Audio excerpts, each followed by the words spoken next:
چہرے کے میل کچیل نکلے، بدن کی میل کچیل دور ہو، ہمارے کپڑے بڑے ستھرے ہونے چاہیے، ہمارا تو دھیان اپنے ظاہر پہ نہ، لیکن اہل اللہ کا دھیان باطن پہ ہوتا ہے۔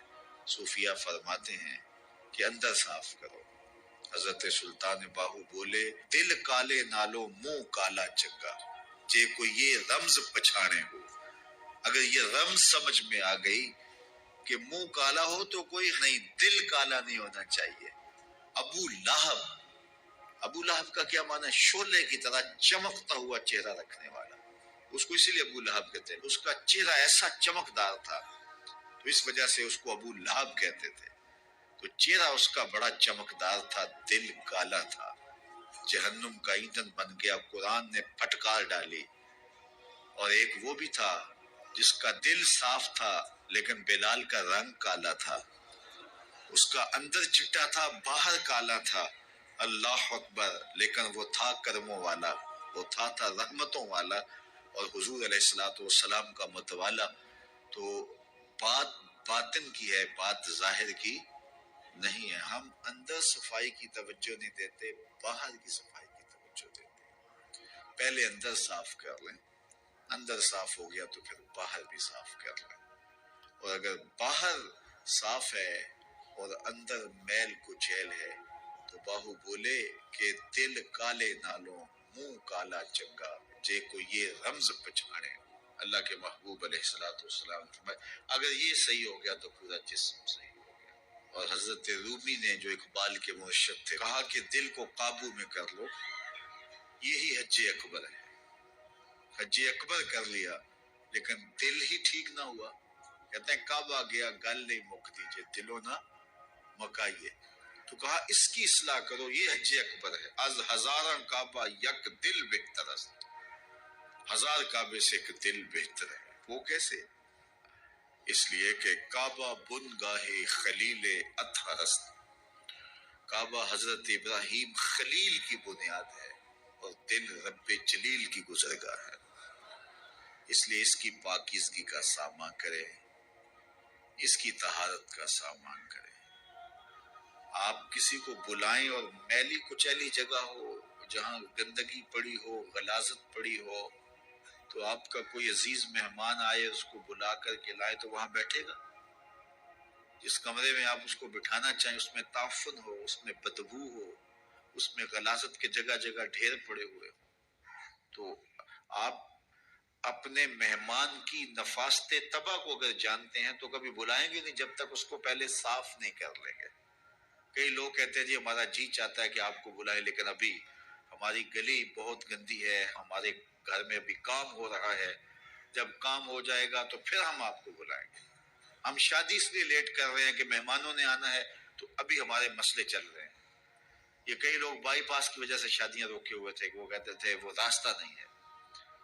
تو آپ کسی مہمان کو بلاتے ہیں تو اس کے لیے اچھی جگہ کا ارینج کرتے ہیں، اور اگر وہاں ڈھیر گندگی اور غلاظت کے پڑے ہوں تو مہمان کو آپ بھی نہیں بلاتے، اور اگر آپ یہ غلطی کر بھی لیں گے تو مہمان آپ کے بارے میں کیا رائے قائم کرے گا، اور وہ ناراض ہو کے چلا جائے گا کہ آپ کتنے بدتمیز ہیں کہ آپ نے مجھے بلایا اور گھر میں غلاظت کے ڈھیر پڑے ہوئے ہیں۔ اللہ اکبر۔ لیکن اگر آپ گھر کو مصفح کرتے ہیں، مزکہ کرتے ہیں، صاف کرتے ہیں، ستھرا کرتے ہیں، قالین بچھاتے ہیں، عطر چھڑکتے ہیں، تو پھر آپ کہتے ہیں جناب اب تو آئیے نا، ماحول میں خوشبوئیں پھیلی ہوئی ہیں۔ تو اگر دل میں حسد ہے، حقد ہے، بغض ہے، کینے ہیں، نفرتیں ہیں، یہ گندگی اور غلاظتوں کے ڈھیر لگے ہیں، اور پھر یہ چاہیں کہ مالک کے پھیرے دل میں ہوں تو کیسے ہوں گے؟ وہ تمہارے دل میں، میرے دل میں آئے گا جب دل میں اتنی غلاظتیں پڑی ہوں گی؟ نہیں، یہ سارے ڈھیر اٹھائیں، دل کو مزکہ کریں، مصفح کریں، پھر اشکوں کا چھڑکاؤ کریں۔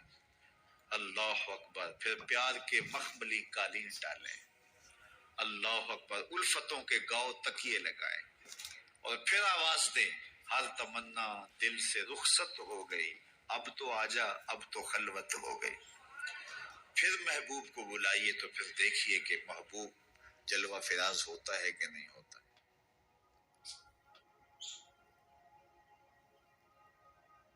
مصر مصر کے اندر حضرت موسیٰ علیہ السلام نے ایک کبتی کو تھپڑ مار دیا تھا. قرآن مجید کے دامن میں یہ واقعہ موجود ہے.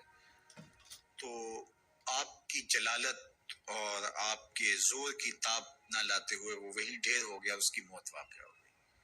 تو مصر کے حالات کشیدہ ہو گئے اور حضرت موسیٰ علیہ السلام کو مصر چھوڑنا پڑا. تو وہ شہر مدین کی جانب جا رہے تھے کہ راستے کے اندر ایک کنواں تھا، وہاں کچھ لوگ اپنے جانوروں کو پانی پلا رہے تھے. تو حضرت موسیٰ نے دیکھا کہ دو پردہ دار خواتین ہیں، وہ اپنے جانوروں کو ایک سمت لیے کھڑی ہیں. سمجھ گئے کہ مردوں کے ہجوم میں آنا نہیں چاہ رہی، ان کا حیا مانے ہے.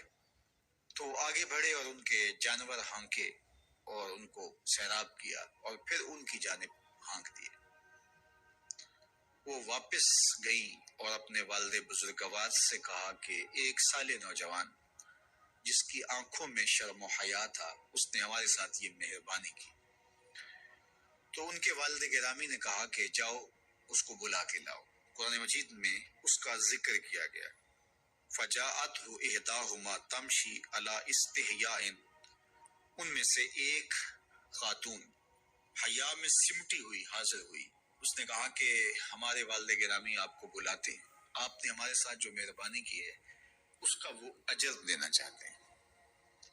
تو حضرت موسیٰ علیہ السلام ان کے ساتھ چلے گئے اور جب گئے تو یہ گھر تھا حضرت شعیب علیہ السلام کا اور یہ صاحبزادیاں حضرت شعیب علیہ السلام کی تھی.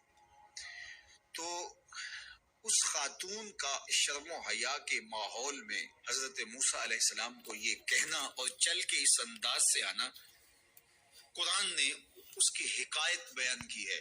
تو خدا کو پسند ہے کوئی خاتون حیا کے ماحول میں آئے تو اللہ اس کی آمد کو اور اس کے آنے کو قرآن کا عنوان بنا دیتا ہے اور قرآن کی حکایت بنا دیتا ہے کہ جو خاتون حیا کے جوہر کی مالکہ ہو وہ اللہ کو کتنی اچھی لگتی ہے. اللہ اکبر.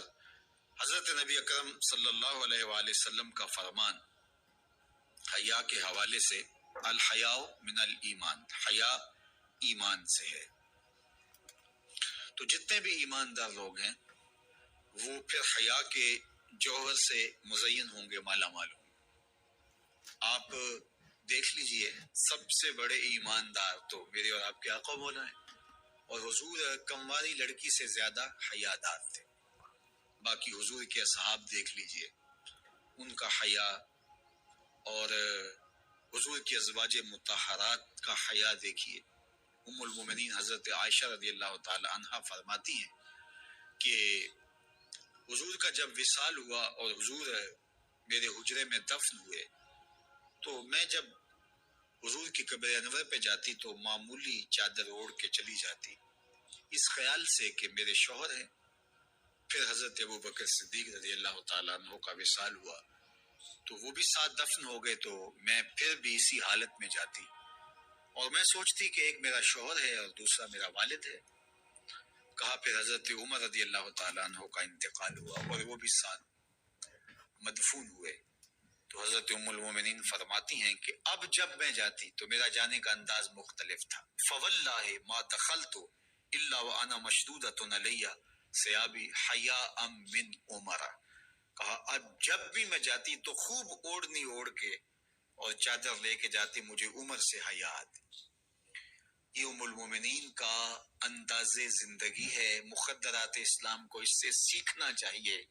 جو قبر میں دفن ہیں ان سے بھی یہ حیا کریں، جو مومنوں کی ماں بھی لگتی ہیں. اور آج یہ دلائل دیے جائیں کہ پردہ تو جناب دل کا ہوتا ہے، چہرے کا پردہ تو نہیں ہے. باقی کسی کو اپنی آنکھ میں شرم پیدا کرنی چاہیے. عورت کو کیا ضرورت ہے کہ وہ اپنے آپ کو ڈھانپ کے رکھے. اب ام المومنین کا عمل یہ ہے کہ فرماتی ہیں کہ میں اپنے آپ کو خوب سمیٹ کے جاتی حیاء من عمر. عمر قبر میں ہیں لیکن ام المومنین فرماتی مجھے پھر بھی حیا آتی.